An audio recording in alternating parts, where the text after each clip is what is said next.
আমি না পারতা এই পর্যন্ত আসলাম ভাই, বিশ্বাস করেন। আপনি যদি আমি আরো একদিন আসি ডিটেলস বলবো, তখন বুঝবেন যে ও আমাকে কি পর্যায়ে পেরেশানি নিয়ে আসছে, নাহলে আমি আপনার কাছে আসতাম না।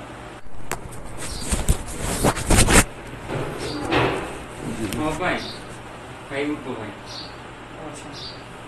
কিন্তু একটু কথা বলে যাই ভাই। একটা ছোট্ট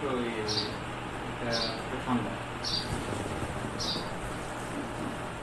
ভাই, আপনি আমাকে চিনেন, জানেন, বুঝেন। আমি বিপদে পড়ছি বলে আমি আপনার কাছে আসছি ভাই। আমি বিপদে, সবসময় আমি বিপদেই পড়ি। দেন বেটা, খান দেন।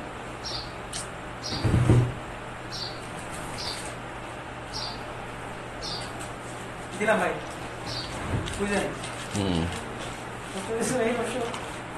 করে না আমি ভাই কখন আগেরটাও হেল্প করছে।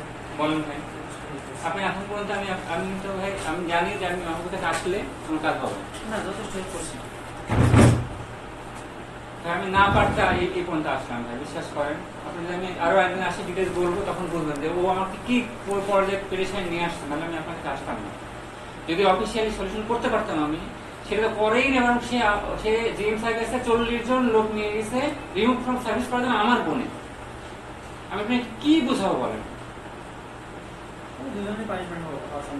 ভাই? আমি আমার বোনের যে পানিশমেন্ট আমি বুঝতে পারছি হোক, কিন্তু তুই এই অপরাধ অন্যায় যে করে আর যে সহে, দুজন সমান অপরাধ, সবাই সমান, তাই